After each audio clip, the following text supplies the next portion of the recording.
everyone, welcome back to the channel. Thank you so much for tuning in, and I hope you guys had a lovely Christmas.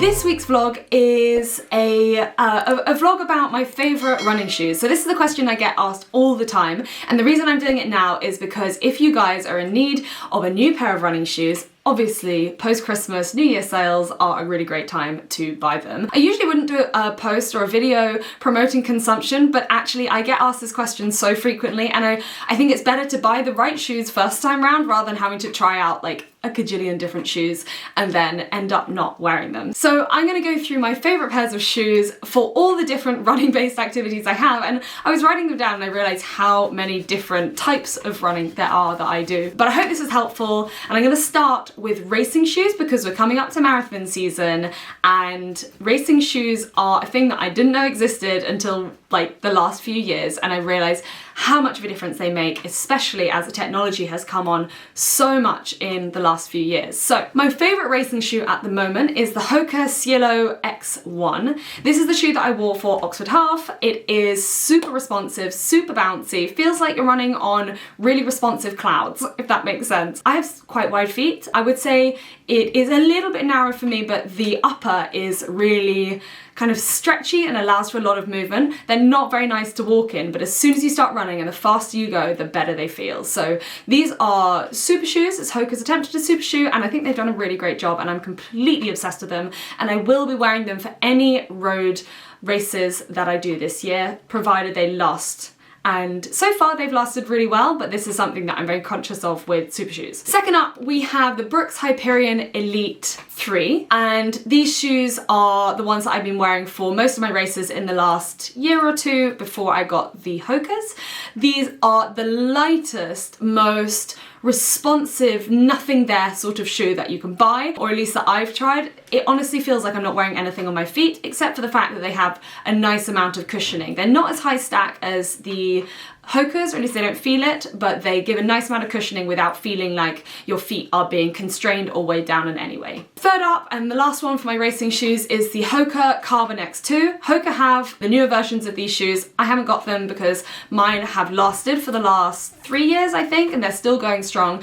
The Carbon X2s, and I imagine the Carbon X3s, are super responsive. They have a slight rocker, so they rock you forwards and propel you forwards, and I use them for a lot of my interval training, and I find that they are nice and lightweight. They are not as sort of barely there as the other two shoes, but I do think that they are really good, and I have got a few PBs in those shoes, but that's probably down to the amount of time that I've had them. I don't think they're necessarily as good as the other two, but I really like them, and they feel like a very comfortable, safe shoe for me. Okay, so now on to road running, but without racing. So if I'm doing a long training run or just want to do some easy miles, these are my favorite two pairs of shoes, and I haven't included a third pair because there's a third pair, which is the Nike Zoom Pegasus, which I'm kind of not really including on this list because my pair are from 2018, I think, and I would love to include them, but I don't think that they do a kind of exact replica of what this shoe is, so I don't know how helpful it is for me to share, but I do love those shoes. But the other two are the Asics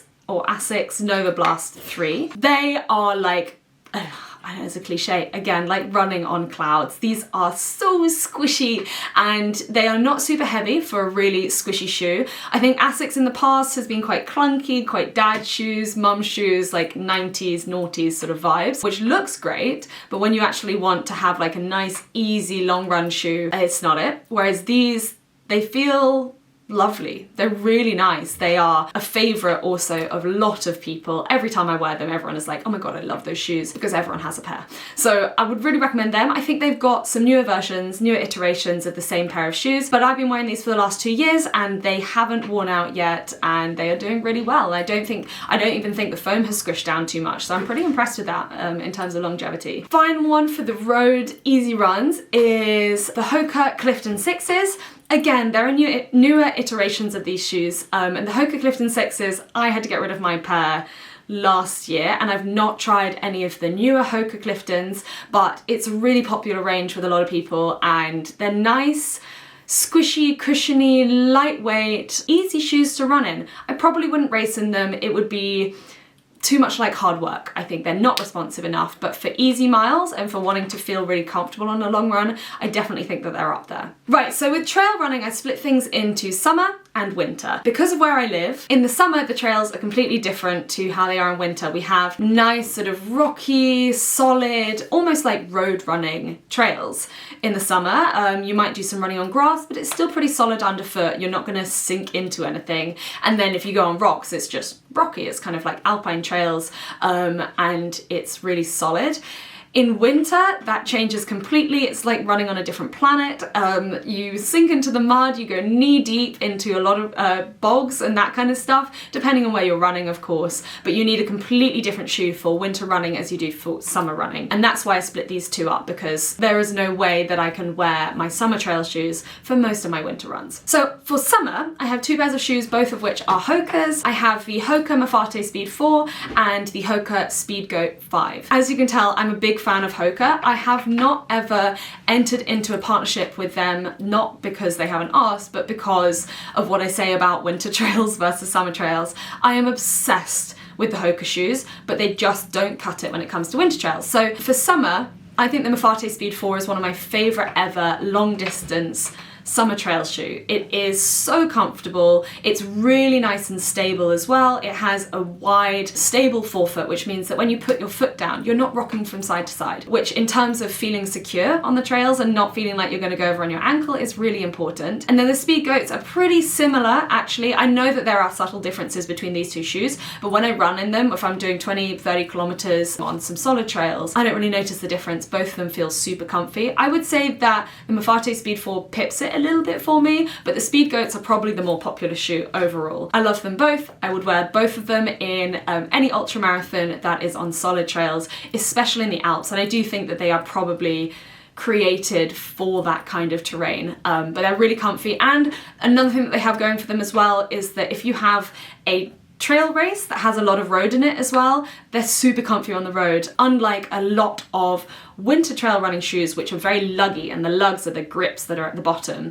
Luggy shoes are quite often terrible on the road. You go slippy slidey all over the place, especially if they have this sort of coating that gets rid of the mud and the water on them. That also makes them very slippery on the road. But the Hokas, my summer Hokas, the Mafate and the Speed Goat, absolutely fine on the road, brilliant on the trails, no problems with either, and they have lasted a really long time for me as well, so that's an extra added bonus. Now for winter, I switched to much more luggy shoes. I've got lugs of like 3.5 mil, maybe a little bit more, and that's what I find I need for winter running, especially when I'm doing canicross, I'm being pulled over by the dog, and again also especially when I'm doing hilly runs, because there's kind of nothing worse, both for your like feeling of security, but also your genuine safety of kind of feeling like you're going to be falling over at any point, and therefore you start to run a little bit differently. It's more likely to give you injuries, and it's much better to have a shoe that you really feel like you can trust. And for that, I always wear Innovate. Innovate was created with the fells in mind, and I'm completely obsessed with their shoes. I am being sent a new pair that I'm really interested to try out on our winter trails this winter, but in the meantime, because I haven't tried them out yet, I'm not going to include them in this, but my favourites at the moment are the Rocklite Ultra G320, and this is the shoe that I've worn for pretty much all of my sort of boggy ultra marathons and longer runs. I wore it for my crossing of Dartmoor, where we experienced some quite significant bogs and a lot of mud. They didn't fall off my feet, they didn't get stuck in the mud, I didn't fall over at all, which honestly, like if you'd seen that terrain, which you will have done if you've watched the vlog, is truly miraculous. And they're super duper comfy. I would say with those ones to go up half a size, especially if you've got wider feet, but I wear the size, I think 5s, maybe 5.5, and they're a little bit tight on me. But again, they're comfy in every other way. They have a little bit more cushioning than some of the other Innovate shoes, and that's because they're meant for ultramarathons, where you do want a little bit more squidge, because obviously the impact and the pounding over all of those miles can be quite painful. So the Rocklite Ultra G320s are fantastic. And then last but not least are the Innovate X Talons.